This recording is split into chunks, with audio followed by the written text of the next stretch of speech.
가끔 이렇게 뒤에서 여러분이 예배 드리는 모습을 이렇게 볼 때가 있어요. 거기에 딱 그 사람의 지금 믿음의 상태와 현재 상황이 다 보입니다. 뒷모습만 봐도 저는 그럼 대부분 여러분 알거든요. 제가 누가 왔나 안 왔나 여러분 뒷모습으로 다 판단하고 다 뒷모습으로 다 알거든요. 여러분 더 집중하셔야 돼요. 정말 안타깝습니다. 예배 언저리 가운데 와서 그 킬링 타임하고 가시는 분들이 있어요. 청년부에 예전에는 거의 없었는데 요새 들어서 조금 보이는 것 같아요. 매우 안타깝습니다. 여기 왜 오셨습니까? 은혜 받지 않으면요 여기서 못 나간다 이 자세로 하셔야 돼요. 설교 되게 소프트하게 하고요. 그리고 우리가 원하는 어떤 그런 메시지 주는 아주 좋고 대형 교회 큰 교회 가셔서 거기서 하시든지 여기서는 그렇게 하시면 안 돼요. 그리고 그 예배는 하나님께 월십하는 거잖아요, 그죠? 하나님께 우리의 모든 것을 서비스하는 거예요. 섬기는 거예요. 자기를 섬기기 위해서 각종 다른 물 위의 음료든요 가급적 가지고 오지 않는 것이 적입니다. 그래서 가급적 음료는 가져오지 마시고요. 이렇게 예배 드릴 때는 물 정도는 괜찮아요. 물 정도 괜찮고 그런 것들을 지켰으면 좋겠고, 그리고 지각 이제 좀 되도록 좀 늦을 수는 있지만 하나님 앞에 약속을 좀 지켰으면 좋겠습니다. 지켰으면 좋겠습니다. 거의 뭐 이런 얘기 안 하다가 몇 년 만에 지금 이 얘기를 합니다. 여러분 이런 거 기본적인 건데 우리가 기본이 무너진 몇몇 분들을 제가 지난주에 좀 봤어요. 안타깝습니다. 예배 드리는데 스마트폰을 가지고서 뭘 하시는 분들도 봤어요. 미친 것 같아요. 왜 여기를 와 있지? 원래 저의 성격은 가서 뒤통수를 때려줘야 돼요. 제가 목사고 주 예수 그리스도 안에서 그를 축복하고 뒤에서 그러는 거지, 너 이 새끼 하면서 뒤에서 확 때리는 게 원래 저의 성격입니다. 그걸 알고나 그걸 하셔요. 자, 그리고 맨 뒷자리에 앉으신 분들 그 은혜를 피하기 위해서 거기 앉으시는 건 아니죠, 그죠? 예, 정말로 집중하셨으면 좋겠어요. 제발 그러진 않았으면 좋겠어요. 자, 제일 그 바보 같은 사람이 수업 시간에 공부 안 하고, 그죠? 쉬는 시간에 공부하려고 그런 친구. 다른 친구도 화장실 가려고 쉴 때 자기는 그때 공부하겠다고 팽팽 놀다가 이런 친구. 여러분 그런 사람 되면 안 되잖아요, 그죠? 자, 우리가 집중해서 말씀도 듣고 은혜를 나눴으면 좋겠습니다. 자, 우리 그리스도인이여 다름질하라 제목으로 같이 은혜 나누기 원하는데요. 제가 2년 전에 그 월악산으로 캠핑을 간 적이 있습니다. 그때 저희 아버지 어머니를 모시고 캠핑을 갔는데요. 정현이 연주도 다 있었어요. 그때 거기서 뭘 먹었냐면 이 숯불 구이를 해 먹었어요. 그 당시 저는 캠핑 장비 중에서 이게 숯불 구이 장비가 없어서 저희 아버지가 갖고 온 것을 이렇게 먹었는데, 저는 아무 걸로 굽든지 그냥 구우면 맛이 똑같다고 생각했는데 그날 알게 되었습니다. 굽는 것도 어떻게 굽느냐에 따라서 이게 맛이 다른 거구나. 제가 그날 지금껏 태어나서 가장 맛있는 돼지고기를 먹어봤어요. 돼지고기가 이렇게 맛있을 수 있구나 라는 것을 그때 알았어요. 우와, 진짜 맛있다. 목살을 먹었는데 진짜 맛있더라고요. 그래서 그때 이후로 계속해서 그날 먹었던 그 맛이 생각이 나는 거예요. 다시 가서 그거를 숯불구이를 해 먹어야 되는데 하면서 그 다음 연도에 다시 오락산으로 똑같이 캠핑하고 있어요. 똑같은 장소에서 숯불을 가지고 가서 이렇게 구워 먹었던 기억이 있습니다. 정말 맛있더라고요. 여러분 그러면서 이렇게 숯불구이를 왜 해먹는지 그때 알게 되었어요. 저는 그게 굉장히 경제적이지 못하고 효율적이지 못한 방법이라고 생각했거든요. 숯불에 그 불 붙이는 것 굉장히 힘듭니다. 톤으로 한참 이렇게 해야지 불이 붙고요. 그것도 막 부채질하고 막 그 숯불 그 뒤처리하는 것도 힘들고 그것도 빨리 안 익고 아주 힘들어요. 그런데 왜 그렇게 먹느냐? 자, 숯불과 거기서 나온 어떤 그죠? 이렇게 타면서 일어나는 뭐 이렇게 조합이 있겠죠. 그게 결국에는 고기의 맛을 바꾸더라는 거예요. 그래서 맛이 달라지더라는 거예요. 여러분, 그래서 똑같은 재료인데도 불구하고 같은 재료로 같은 것을 먹는데도 불구하고 여러분 맛이 다릅니다. 여러분, 우리가요 다 복음을 알고 있고 그리고 우리가 복음을 전하잖아요. 여러분, 그런데 우리가 복음이라는 똑같은 재료가 있어요. 그 예수 그리스도의 복음을 전하지 우리가 세상에게 다른 거 전하지 않습니다. 그렇죠? 여러분 가운데 혹시 알라의 복음을 전하지 않잖아요. 이상한 복음 전하지 않잖아요. 그 예수 그리스도의 복음을 전하는데, 자, 우리가 전하는 복음이라는 그 재료와 그 자료는 분명히 똑같은데 왜 그 복음의 능력이 다르게 나타나는 것인가? 여러분, 우리가 이걸 생각해야 한다는 거예요. 이 복음은 다 똑같은데 그 복음이 누구를 통해서 전달되느냐에 따라서 이상하게 복음의 역사가 다르고 능력이 다르고 영향력이 판이하게 달라요. 왜 그러냐는 거예요. 복음은 똑같은데. 그것은 다른 것이 아니라 그 복음이, 그렇죠? 내가 그 복음을요, 예수 그리스도의 그 복음을 먹었어. 그리고 거기서 내가 그 먹고서 그 복음을 내가 소화시켜요. 내 안에서 그것이 조리가 되는 거예요. 근데 그것을 내뱉어서 다른 사람한테 갈 때는요, 내가 소화시키고 내가 조리한 그런 새로운 복음을 내가 소화시킨 그 복음을 전달하는 거예요. 근데 그때 맛이 달라집니다. 달라지는데 어떻게 달라지냐? 확연히 달라져요. 여러분, 그래서 똑같은 복음이고 우리가 전달하는 것은 언제나 복음이지만 그 복음을 듣는 사람이, 그 어떤 사람이 전달하느냐에 따라서 복음이 판이하게 다른 양상으로 증거되고 나타나고 영향력이 달라지는 거예요. 여러분, 오늘 본문의 바울, 나타난 이 바울이 도대체 이 바울은 어떻게 복음을 전했길래 바울이 전한 복음에는 그렇게 능력이 있었을까? 바울을 통해서 어마어마한 역사가 일어났잖아요. 바울을 통해서 유대 전 지역이 결국엔 복음화된 거 아니겠습니까? 그 바울이 거의 이룩해 놓은 복음의 역사를 우리가 그걸 다 열매를 따먹고 있는 거거든요. 어떻게 바울은 이런 일을 할 수 있었을까? 저는요, 오늘 본문에서 그 답을 찾았어요. 아, 이거구나. 나와 바울의 차이가 이거구나. 우리 현대인들과 현대의 크리스찬들과 바울의 차이가 바로 이것이었구나 하면서 오늘 본문에서 그 답을 찾게 된 것이에요. 여러분, 19절의 말씀 같이 한번 읽겠습니다. 시작.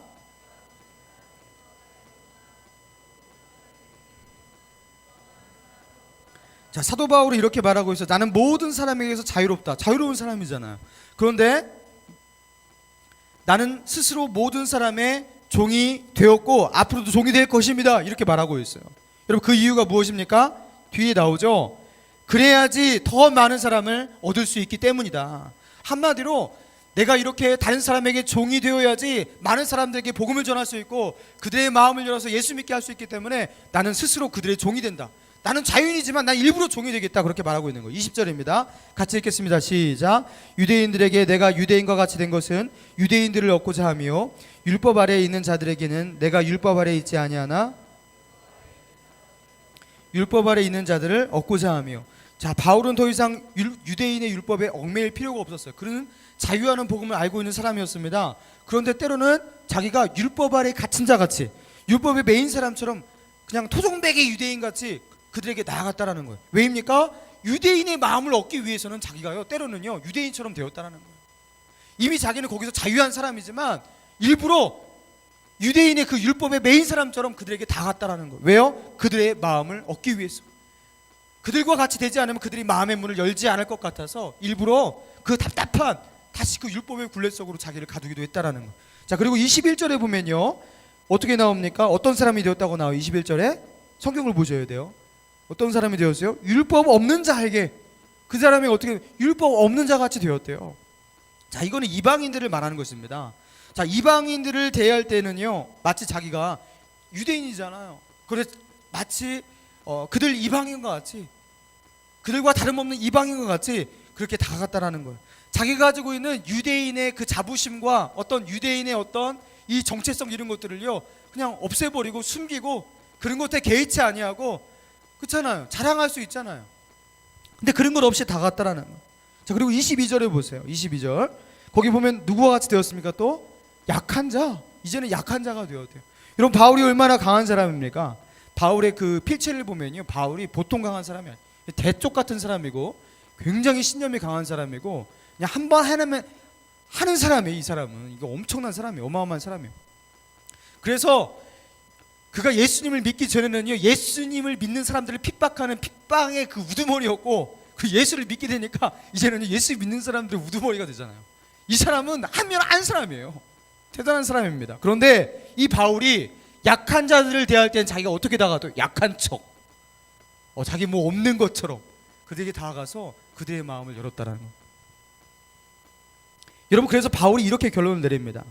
내가 여러 사람에게 여러 모습이 된 것은, 여러 사람에게 내가 여러 모습으로 자기를 바꿨다라는 거예요. 마치 카멜레온 같이 여기에 가서는요 이 색으로, 저기에 가서는 저 색으로 바꾸면서 그들이 자기를 거부하지 않도록 자기의 색을 바꾸면서 그들에게 다가갔다라는 거예요. 그 목적이 무엇이었습니까? 그들의 마음을 얻기 위해서 아무쪼록 몇 사람이라도 구원하고자 함이니 이렇게 말하고 있습니다. 그들을 구원하기 위해서 이런 일들을 했다고 하는 것입니다. 여러분, 이것을 통해서 하나님은요, 우리가 복음을 전할 때 어떻게 전해야 되는지를 알려주고 계신 거예요. 여러분, 이게요 정답입니다. 여러분, 복음 어떻게 전해야 되는지 모르겠죠? 어떻게 우리가 불신자에게 다가, 특별히 대한민국의 현 상황 가운데 이렇게 예수 믿는 사람들의 교회에 대한 이미지가 이렇게 안 좋았던 적이 없었잖아요. 그죠? 기독교에 대한 이미지가 이렇게 실추된 적이 없었잖아요.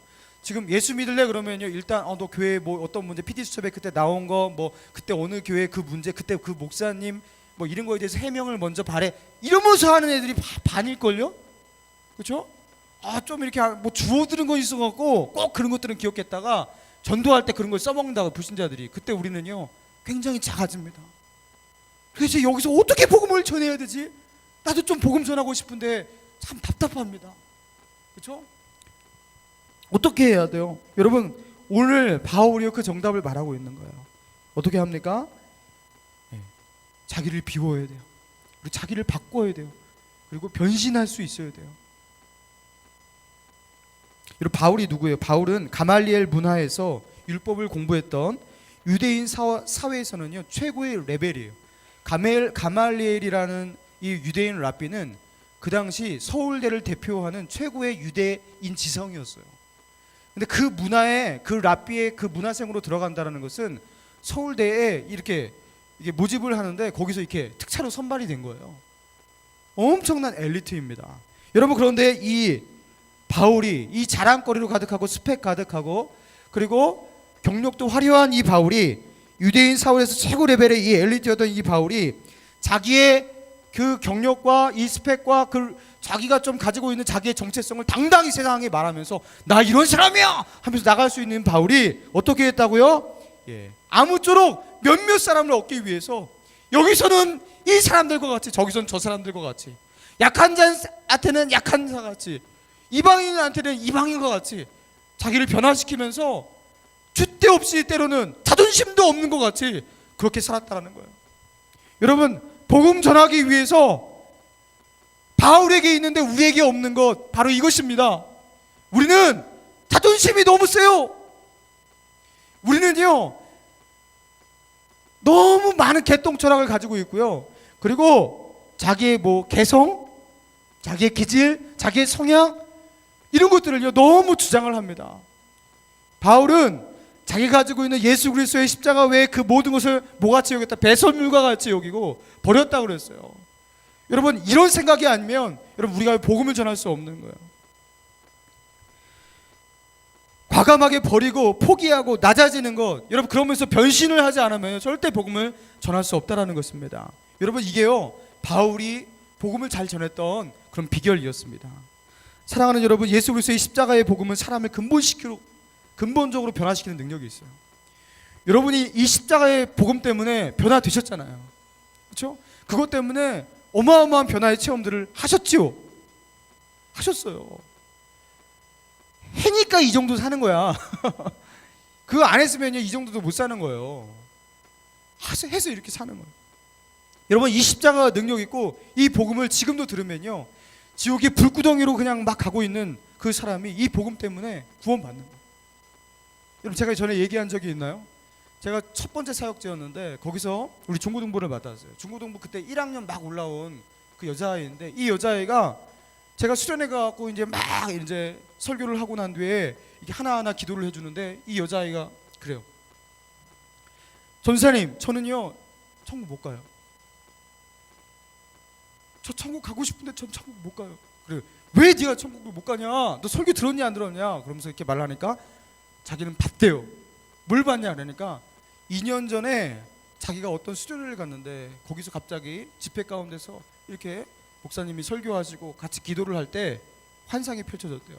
근데 그 환상이 뭐냐면 수많은 사람들이 이루 헤아릴 수 없는 사람이 줄을 서 있는데 끝이 안 보이는 줄이래요. 근데 그 줄을 서서 어디로 가고 있냐?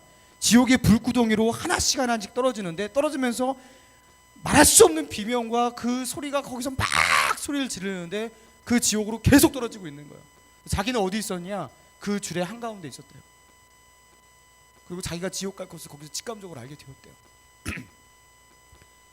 전사님이 아무리 그래도 나는 하나님이 지옥 간다고 정했나 봐요. 전 지옥 갑니다. 이렇게 말하는. 너무 안타까웠어요. 그래서 제가 그 말을 듣는데 얘 진짜 지옥 가나? 얘는 진짜 지옥을 가라만 하는 건가? 그래서 하나님이 그 완성을 보여주신 건가 하면서 야, 나도 흔들릴 정도로 얘가 너무 생생한 거예요. 그리고 자기는 가끔 가다가 이 생각을 할 때는 그때부터 잠을 못 자는데요.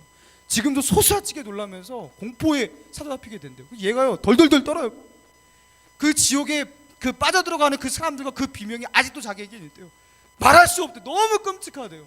그리고 너무나 많은 사람들이, 어떻게 그렇게 많은 사람들이 주 있을지 몰라요. 그래서 다 지옥으로 가는 거래요. 자기는 거기를 벗어날 수 없고, 그리고 자기의 그 체인이 걸려 있대요.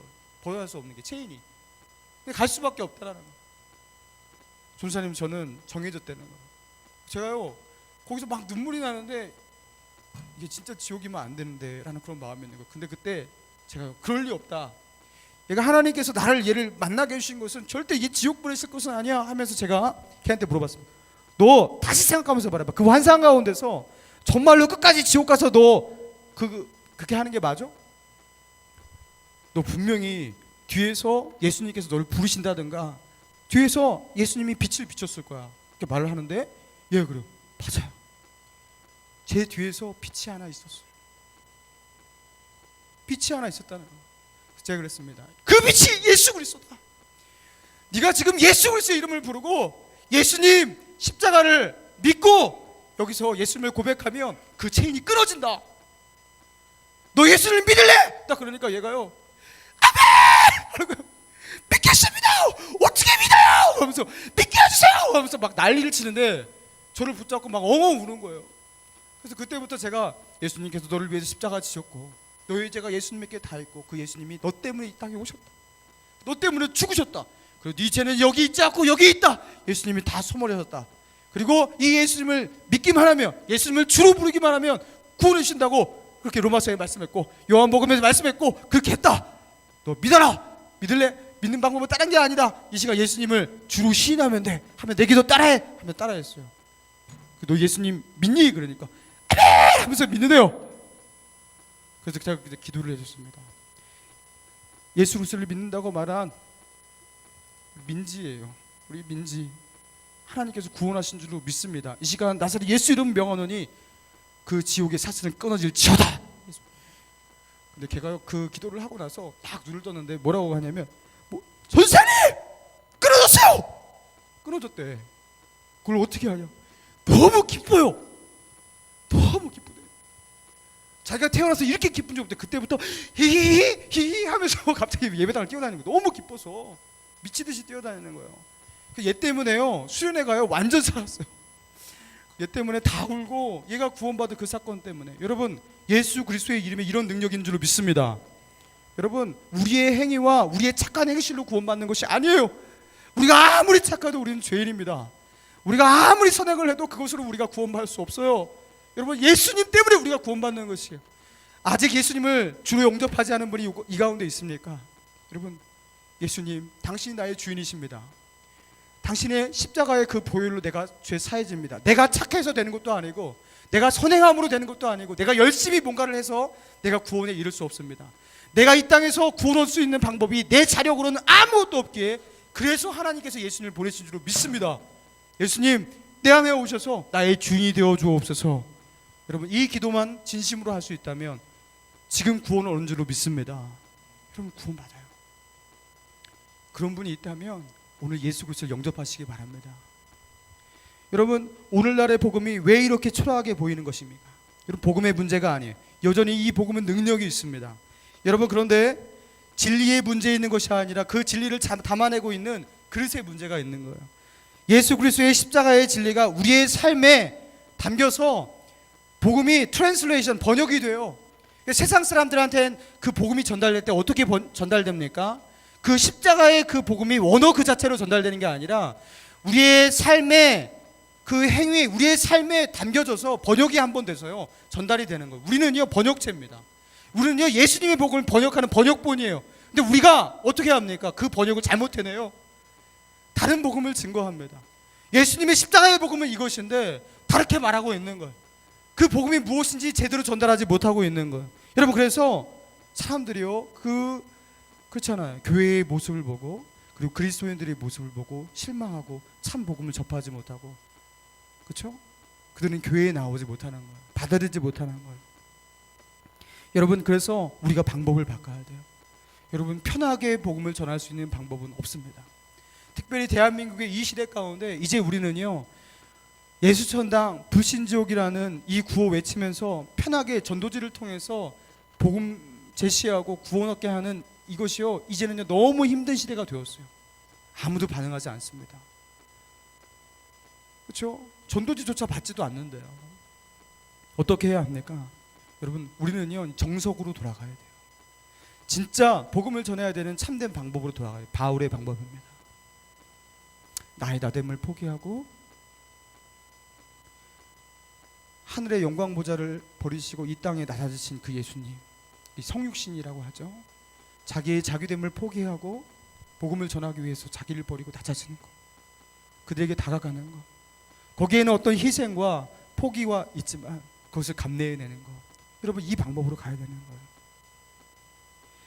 창조주 하나님께서, 예수님은 창조주 하나님이에요. 근데 그 창조주 하나님께서 피조물의 형상을 입고 피조물의 가면을 쓰고 이 땅에 나타나는 거, 여러분 이게 얼마나, 가면을 쓴 게 아니죠. 신학적으로 정확히 말하자면 인간 되신 거예요.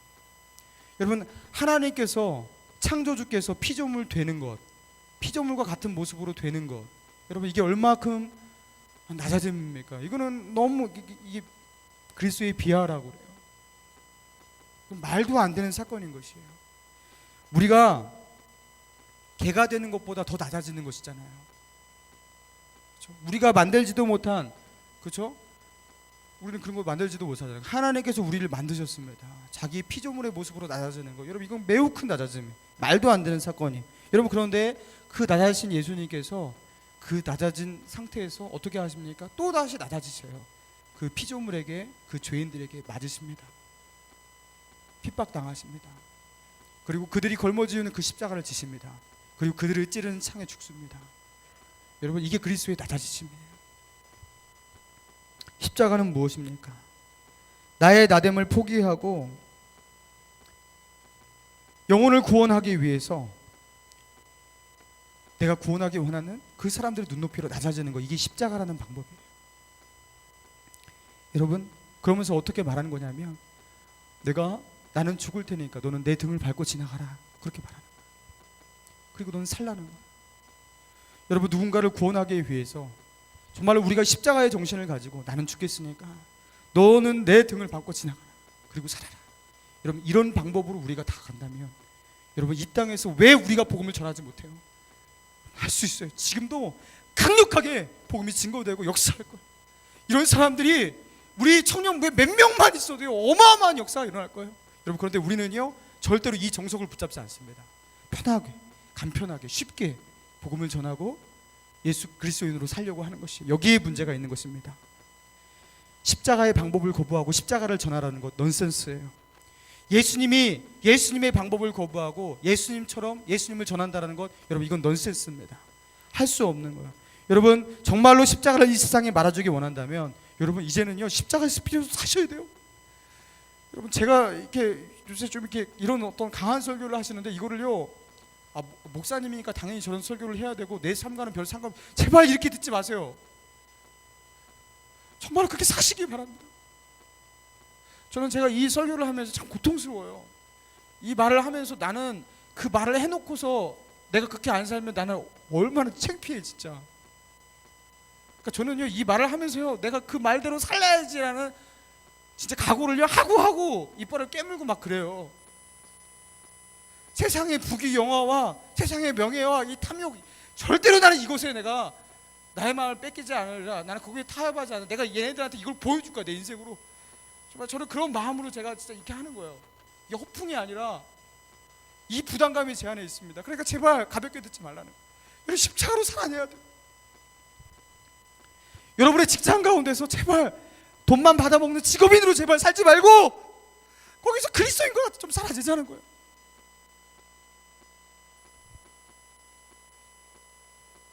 예수 믿는 사람같이 거기 살면 왜 복음이 증거되지 않습니까? 어떻게 된 게 교회 안에서 서로를 대할 때도 그리스도인 같지도 않아. 어쩔 때는. 그럼 우리가 왜 그런 거예요 도대체? 이 땅에 이 십자가의 이 정신이 왜 이렇게 무너진 것입니까? 우리 청년부가 이걸 좀 다시 살려냈으면 좋겠습니다. 정말로 우리가 좀 죽었으면 좋겠습니다. 선교지 가서 죽어야지 순교가 아니라, 여러분 이 땅에서 죽으시면 당신 순교자세요. 정말로 그리스도인의 모습을 보여주기 위해서, 그리스도인답게 살기 위해서 순교자의 마음을 가지고서 직장생활 해보세요. 거기가 선교지예요. 근데 이거는 연봉밖에 관심이 없고 자기 어떻게 했고 잘 될 것 관심밖에 없지, 하나님이 주신 사명과 전혀 상관없는 딴판의 삶을 사니까 뭐가 되겠습니까? 그리스도인의 이중성과 그 외식과 이거밖에 안 보이는 거예요. 그러니까 예수 믿는 사람은요, 능력이 없어요. 허풍뿐밖에 없어요. 허풍밖에 없어요. 몽골 선교 초기에 일어났던 일인데요, 실제적으로 몽골에 들어와서 선교를 했던 한 선교사님의 에피소드입니다. 한 선교사님 길을 가다가 앞에 술 취한 사람이 있었어요. 근데 이 친구가 가만히 술 취했으면 그냥 갈 길 가면 되는데 어떻게 했냐면, 술 취하면서 가다가 갑자기 선교사님 보고 선교사님 뺨따기를 팍 때린 거예요. 그러니까 이 선교사님이 너무 화가 나는 거예요. 너무 화가 나갖고 같이 이렇게 가격을 할까 하다가 어떻게 했냐면 성격구조 하나가 떠오더랍니다. 그게 뭐냐면, 내 오른뺨을 치거든 왼뺨도 돌려대며. 그래서 이 말씀이 딱 떠오르는데, 아 그래 내가 말씀대로 한번 순종해봐야지 하면서 이 화를 억누르면서 울며 겨자 먹기의 심정으로 그 취객에게 당하지 않고 뺨을 들이댔답니다. 다른 쪽 뺨을 진짜로. 근데 이 취객이 더 세게 뺨따구를 거기를 때렸다는 거예요. 근데 그러니까 더 때리려면 때려보시오라는 이걸로 하니까 괘씸하니까 더 세게 맞은 거예요. 그러니까 이 선교사님이 어떻게 대응을 했을까요? 바로 가격을 했다고 합니다. 바로 결국 실패했다라는 거예요. 바로 반격을 했대요. 그래서 이 선교사님이 하는 말에 내 오른뺨을 치거든 왼뺨을 돌려댔으니까 다시 오른뺨을 돌려대라는 말은 없으니까 나는 말씀을 신청했다. 이렇게 자기를 합리화했다고 합니다. 또 세 번째 대라는 말은 없으니까. 예. 여러분 뭐 우스갯소리지만 진짜로 일어났던 일이에요. 여러분 그렇게 힘들다라는 거예요. 나에게 공격을 가하는 자에게, 그렇죠? 이게 뺨을 돌려대라, 이게 무슨 뜻입니까? 실질적으로 이게 뭘 의도하고 이런 말씀을 하는 거예요? 여러분 이게요 진짜로 돌려대라는 게 아니에요. 한번 여기 때렸어, 여기도 때려줘, 이렇게 하라는 게 아니에요. 이게 무슨 뜻입니까? 맞더라도, 공격 당하더라도, 네가 좀 당하더라도 어떻게 하라는 거예요? 마음의 원한을 품지 말고, 증오와 원망을 품지 말고 안 맞은 듯이 살라는 거예요. 그것 때문에 상처받지 말고, 그렇죠? 그것 때문에 주저하지 말고, 그것 때문에 좌절하지 말고, 그것 때문에 상대방을 미워하지 말고 살라는 거예요. 그게 이제 이렇게 돌려달라는 것이, 진짜 돌려달라는 것이 아닙니다. 우리는 우리의 본 모습, 내 성격, 나의 기질, 나의 기호, 나의 습관, 나의 어떤 행동 패턴들, 나의 자랑, 나의 성향, 이 모든 것 등등, 이 모든 것을요, 나 이건 나의 나됨이야 하고서 이걸 버리지 않으려는 성격 경향이 있어요. 나의 나됨을 자꾸 주장합니다. 저 원래 이래요. 우리 이거 되게 좋아하잖아요. 나 원래 이렇거든. 이렇게 하면 자기 어떤 그런 것들을 주장한다고요. 원래 이런데 어쩔래 이런다고요. 여러분 그런데 이런 자세로 살아서는요 복음을 전할 수 없다라는 것이죠. 여러분 이것 때문에 우리가 복음이 막히는 것입니다. 우리는 어떻게 해야 돼요? 그럼 죽어야 됩니다. 그래서 교회에서는요 어떤 사람이 제일 멋있는 사람이냐면 자기의 기질을 때로는 포기하는 사람이에요. 그리고 자기의 성향도 때로는 포기하고. 이게 둥글둥글이라는 소리가 아니에요. 복음 때문에 때로는요 자기를 이렇게 막 포기하는 거예요. 요한복음 12장 24절에 내가 진실로 진실로 너희에게 이르노니 한 알에 밀이 땅에 떨어져 죽지 아니하면 한 알 그대로 있고 죽으면 많은 열매를 맺느니라. 여러분 죽으면 열매를 맺지만 죽지 않으면요 아무 열매도 맺지 못한다고 했어요. 여러분 열매가 없는 분들이 있으시죠? 왜 내 삶 가운데는 이 열매가 안 맺을까? 여러분 죽지 않아서 그렇습니다. 죽으면 열매를 맺혀요. 여러분 복음을 전하기 위해서 우리가 나를 포기하고 낮아지는 것, 그리고 상대방의 눈높이로 들어가는 것, 여러분 이것은요 죽은 것 같아요. 너무 어려워요. 제가 그것을 압니다. 저는 여러분들이 오히려 존경스러운 것이 무엇이냐면, 저는 사실 고3 때 친구가 있었어요. 김태수라는 친구예요. 근데 이 친구가 저를 너무 좋아해서, 난 그 친구를 안 좋아했어요. 왜냐면 이 친구는 너무 껄렁거려요. 이 친구는 맨날 나한테 노래방 가자고 그랬어요. 가요 부르죠. 거기서 뭐 야 술 한잔 마시자 친구야 하면서 막 이러는데, 나는 걔를 친구로 생각 안 해. 사실은 걔 별로 안 좋은 거야. 얘 친구 관계를 끊고 싶은데 얘는 나를 너무 좋아해요. 그래서 부르면은 맨날 노래방 가고. 근데 걔하고 친구 관계를 유지하는 게, 저는 그래 얘한테 복음을 전하기 위해서 어떻게든지 얘를 붙잡고 그래 얘가 변화될 수 있어 하면서 이렇게 했는데 너무 힘든 거예요. 그래서 제가 어떻게 했는 줄 아세요? 걔가 전화하면 전화를 안 받고 너무 힘드니까 걔를 만나면, 결국에는요 걔를요 이렇게 멀리 했어요. 한마디로 카톡 차단 그때 한 거예요. 그렇게 하고. 근데 그게 너무 후회됩니다. 그때 걔의 눈높이에 맞춰주고, 그렇죠? 내가 좀 힘들지만 십자가 지는 마음으로, 그렇죠? 술을 안 먹어도 술자리에 좀 같이 가줄 수 있잖아요. 내 친구 네가 술 같이 취해줄게 뭐 이러지 마. 이건 아니고요. 그거 해줄 수 있잖아요. 술 취하면 좀 어버져 집에 데려다주고, 그렇죠? 때로는 같이 놀아주고 친구도 돼주고. 그거 한 번 해주면 걔의 영혼을 얻고, 걔가 나 때문에 교회 한번 나왔을 거예요. 나를 너무 좋아하니까 걔의 영혼을 얻었을 거예요. 내가 그거 안 했어요. 나쁜 놈이에요 저는. 그래서 저러면 같이 나쁜 사람 되지 마시고, 여러분 주위에 그 불신자 친구들이 있으시죠? 긍휼의 마음을 품고요, 그렇죠? 여러분이 예수 믿는 사람이니까 그들과 사귀는 게 얼마나 힘든 건지 압니다. 여러분 십자가 지는 마음으로, 그렇죠? 십자가 지는 마음으로 친구 관계를 포기하지 마세요. 그들을 주님께로 인도하세요. 그들의 마음을 얻으세요. 정말로 그 친구를 아껴주고 사랑하는 그 친구, 여러분 그 친구가 어느 날, 야 우리 교회 한번 나갔으면 좋겠다, 내 소원이다. 근데 그거를요 한 번, 두 번 거절하지 몇 번 계속 어떻게 거절하겠어요? 여러분 그런데 복음을 전하기 위해서 이렇게 우리가 낮아지고 변화하는 것, 이것이 얼마나 어려운지 바울은 26절에 이렇게 고백하고 있습니다. 자 26절에 같이 한번 읽겠습니다. 시작. 그러므로 나는 다름질하기를 향방 없는 것 같이 아니하고 싸우기를 허공치는 것 같이 아니하며. 여러분 여기서 보니까 그러므로 나는 뭐한다? 다름질한다 이게 나와 있어요. 다름질이라는 건 다른 게 아니라 달리기예요. 달리기를 하는 거예요. 바울은요 이 자기를 낮춰서, 그렇죠? 그들과 같이 되는 것, 이것은요 다름질하는 것 같이 참 어려운 일이다 이렇게 표현하고 있습니다. 여러분 달리기가 쉽습니까? 달리기가 한번 잠깐 달리는 건 쉬워요. 그렇지만 계속 달리는 건 어렵습니다. 지쳐요. 숨이 차요. 숨이 차도 계속 달리면요 심장이 터질 것 같아요. 좀 쉬고 싶어요. 서고 싶어요. 그렇지만 다름질하는 거 되게 어려운 거예요. 여러분 그래서 다름질이라는 것은, 복음을 전하는 것은 다름질과 같은데, 자기의 의지력을 최대한 끌어내어서 내가 해야지 이걸 해야만 해 하면서 자기의 의지력을 사용하지 않으면요 절대로 우리가 복음의 영향력을 나타낼 수가 없습니다. 그래서 이거는요 본능을 따르는 자는 절대로 할 수가 없어요. 자연스럽게 자기의 마음이 원하는 대로 자기의 삶을 그냥 흘러가는 대로 놔두는 이런 사람들 있잖아요. 그렇죠? 나는 내가 원하고 싶은 것들을 그냥 해야 돼 하면서 그때는 필이 꽂히면 그렇게 하고 필이 저쪽으로 꽂히면 저렇게 하고. 여러분 이렇게 본능대로 필대로 살아가는 사람은 절대로 복음대로 살 수가 없습니다. 그래서 바울은 어떻게 말합니까? 27절 이렇게 말합니다. 같이 읽겠습니다. 시작. 내가 내 몸을 쳐 복종하게 함은 내가 남에게 전파한 후에 자신이 도리어 버림을 당할까 두려워함이라. 바울은 말하는 거죠. 내가 내 몸을 쳐서 복종시킨다. 이게 무슨 말입니까?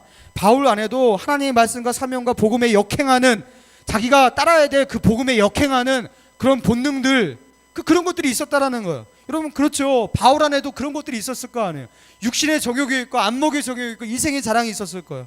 여러분 바울은 우리와 똑같은 성정을 가진 사람이었습니다. 그러나 바울의 남다름은 무엇이었습니까? 바울은 이 육체의 본능에 굴복하지 아니하고 자기가 가지고 있는 믿음으로 본능을 굴복시켰던 사람이에요. 쳐서 복종케 했다 말하잖아요. 여러분 본능을 쳤다 말하고 있어요. 본능을 진리 앞에, 하나님 말씀 앞에 굴복시키는 작업을 했다는 거예요. 사랑하는 청년 여러분, 믿음으로 본능을 굴복시키는 것 매우 어려운 일이에요. 그래서 바울도요 다름질하는 듯한, 그렇죠? 그 의지력과 열심, 열정 이것 없이는요 이게 안 됐어요. 이 쉬운 일이 아니에요. 여러분, 믿음으로 본능을 굴복시키고 있습니까? 아니면 본능이 믿음을 굴복시키고 있습니까? 여러분 안에 있는 믿음을 따라 살고 있습니까? 아니면 여러분 마음 가운데 원하는 육체의 소욕을 따라 살고 있습니까? 여러분, 우리의 지력과 신체의 활력, 여러분, 그리고 왕성한 어떤 이해력, 여러분, 이런 것들이 있는 이 20대 30대, 여러분, 이 시절 하나님의 일을 할 수 있는 가장 폭발력이 있는 시기예요. 여러분, 이 시기에 우리는 너무나 쓸데없는 것에 목매어 살고 있는 것 같아요. 아무 도움도 안 되는 그 모니터 바라보면서 그 판타지의 세계 속에 들어가잖아요. 여러분, 이 세상은 소망이 없기 때문에 세상의 전략은 무엇이냐면 판타지를 만들어내요. 만화가 판타지죠. 새로운 세계를 만들어내요. 게임 판타지죠. 새로운 세계를 만들어요. 소설 판타지죠. 새로운 세계를 만들어요. 영화 판타지죠. 새로운 세계를 만들어내요. 이 세상과 상관없는 새로운 세계를 만들어내면서 그 속에서 살게 만드는 거예요. 현실에 대한 감각을 잃고 그 세계 속에 들어가게 하는 거예요. 왜요? 현실은 절망이니까, 현실은 재미가 없으니까, 소망이 없으니까, 그리고 죽음은 허무니까. 그래서 세상은 판타지로 유혹을 합니다. 그래서 우리는요, 모니터를 자꾸 볼 수밖에 없는 거예요. 이 세계 속에 들어가지 않으면 마음이 만족을 하지 못하는 거예요. 행복하지 못하는 거예요. 그래서 계속 이 판타지 세계에서 들어가고 더 들어가게 하고 그렇게 하는 거예요. 그리고 누군가는 돈을 벌고. 여러분, 이 마귀의 전략을 알고나 우리 좀 게임 좀 그만했으면 좋겠어요. 좀 미디어의 중독 가운데 좀 해방됐으면 좋겠어요. 그래서 믿음이 본능을 이기는 것이라고 마귀에게 좀 소리쳤으면 좋겠어요. 원래부터 믿음은 본능을 이기는 거라고. 저는 가끔 아내가 20대 시절에 그 아내의 20대 시절을 제가 다 알고 있습니다. 제가 27살에 만에 29살에 결혼했는데요. 그때 제 아내는요, 자기 20대를 진짜 하나님께 투신한 것 같아요. 아내가 그 한양여대죠. 한양여대 영어과를 나왔고요. 그리고 편입 시험을 봐서 그 외대 한국어 교육과를 들어갔습니다. 그때 그 편입 경쟁률이 몇백 대 1이었어요. 그때 전도유망한 과였습니다. 한국어 교육과가. 근데 거기에 그 경쟁률을 뚫고 들어갔어요. 그러면서 쓴 학원비도 어마어마하고, 그리고 아무튼 한양여대에 있을 때 IVF를 우리 아내가 그 초창기 멤버였어요. 그래서 개척을 했어요. 그래서 IVF의 부흥을 이끌었습니다. 그리고 거기서 그게 섰어요, 아내 때문에. 자, 그리고 그 IVF에 투신하느라고 공부를 하나도 안 했어요. 그래서 이 사람이 아무튼 그 흔한 장학금 하나도 못 받고 아무튼 거기서 그렇게 투신하고 IVF를 세우고 거기를 나옵니다. 그리고 외대를 가면서 부모님께 굳게 약속합니다.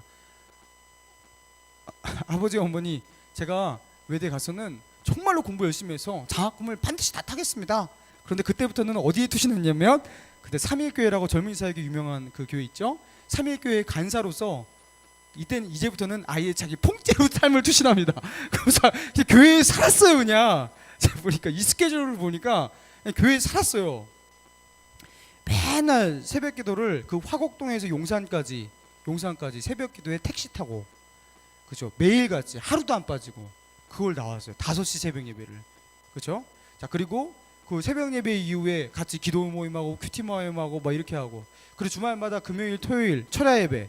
철야 진짜 철야. 우리 같이 이거 11시에 끝나는 철야가 아니라 새벽 4시 철야. 이것들을 하는 거예요. 거기는 그걸 최근까지 했대요. 철야 예배를 하고, 그리고 철야 예배를 한 이후에 그럼 잠이나 자야 되는데, 그때부터는 토요일 날에는 캠퍼스 전도, 그리고 주일 날에는 아침 7시부터 이제 풀입니다. 밤 10시까지. 거긴 저녁 예배까지 다 있으니까 풀입니다. 그리고 월요일부터 새로운 사역 시작.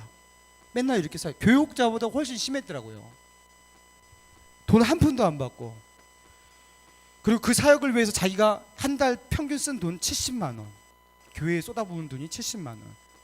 그 돈을 어디서 공수를 했냐? 어머니. 어머니가 교회에 투신하는 걸 보고 선교적 열정을 가지고 내가 이것을 딸의 이 선교비를 다 대야겠다 하면서 모든 자원을 끌어서 이 70만 원, 80만 원씩 기획된 거예요. 이 사람은 이거를 다 쓴 거예요. 그거를 자기 혼자서 그 해외로 나가는 선교사 지원 혼자서 34만 원인가 38만 원, 그리고 그걸 쓴 거예요.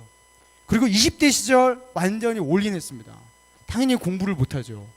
그래서 그때 전도유망 그 과를 나와서 자기 동기들은 참 잘 나가고 있는데 이 사람은 자격증 하나도 없고요. 뭐 하나 할 수 있는 게 없어요. 제가 지금은 뭐 하냐면 넌 뭐냐? 이러면서 제가 말하는 거예요. 야, 다른 사모님들은 어디 가서 뭐 해갖고 이렇게 때로는 이렇게 남편이 좀 저기 하면은 돈도 번다는데 너는 뭐냐? 이러면서 제가 이렇게 타박을 하면 우리 아내가 옛날에는 큰 소리 치면서 내가 주님을 위해서 열심히 했다는데 지금 가만히 있습니다.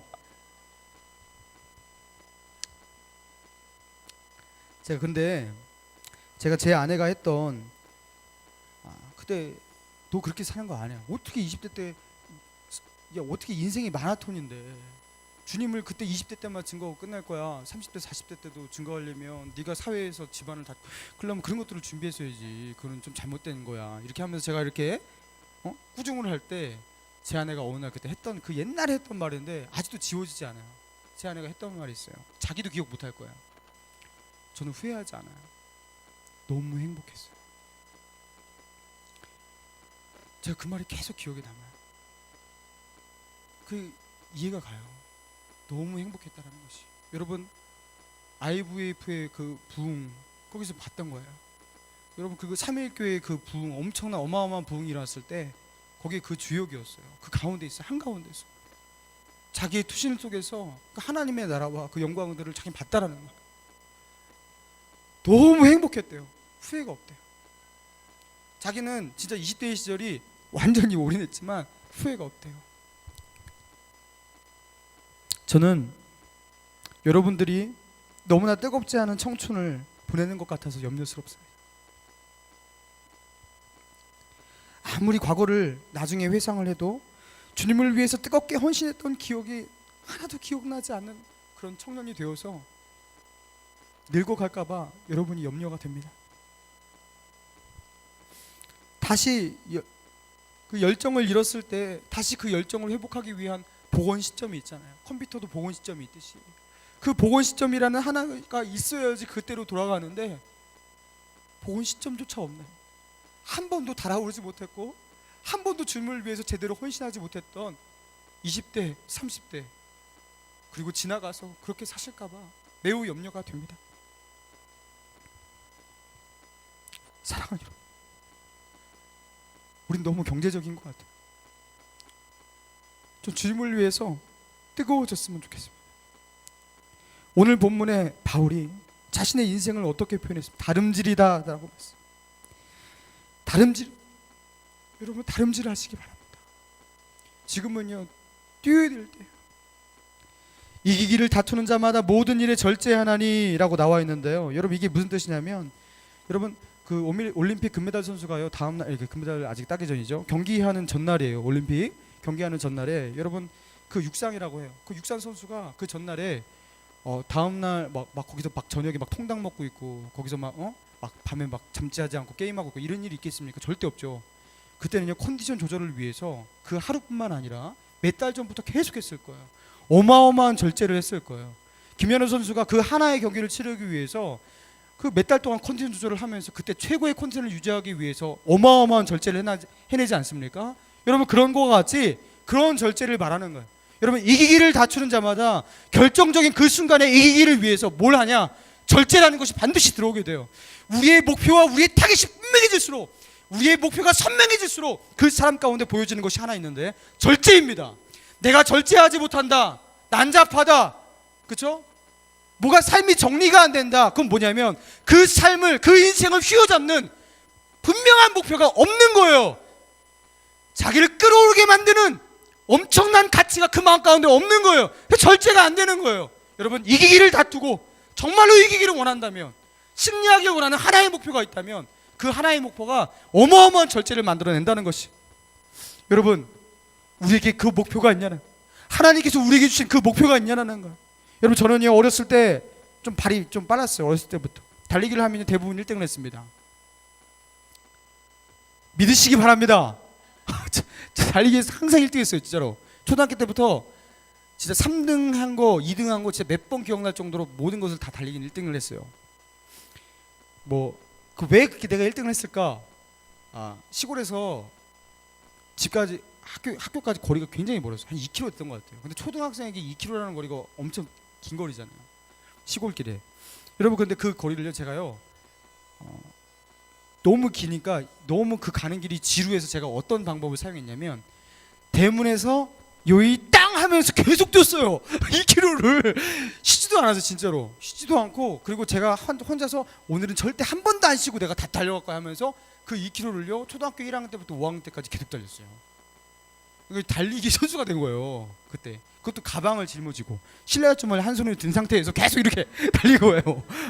이게 달리기 그 도시로 수원으로 전학을 왔는데 게임이 안 돼. 내가 한참 달리고 있으면 저기서 이렇게 오고 있어요. 애들이 다 게임이 안 돼요. 달리기를 빠르고 그리고 제 성격 자체가 좀 급합니다. 빨라요.